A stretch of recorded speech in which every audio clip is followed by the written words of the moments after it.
brothers and sisters, friends and enemies.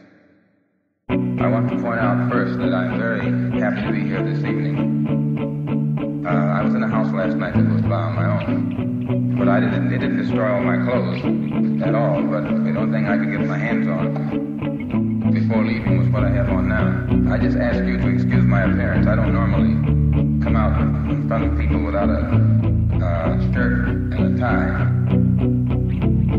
Before I get involved in anything nowadays, I have to straighten out my own position, which is clear. I am not a racist in any form whatsoever.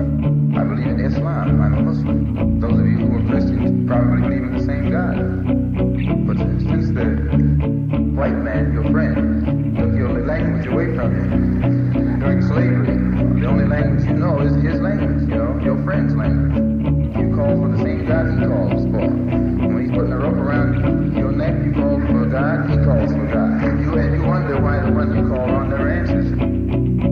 In Asia or the Arab world or in Africa, where the Muslims are, if you find one who says he's white, all he's doing is using an adjective. There's nothing else to it. He's just white. But when you get the white man over here in America and he says he's white, he means something else. You can listen to the sound of his voice when he says he's white. He means he's boss. That's what white means in this language. So that when he says he's white, he has a little different sound in his voice. And I know you know what I'm talking about.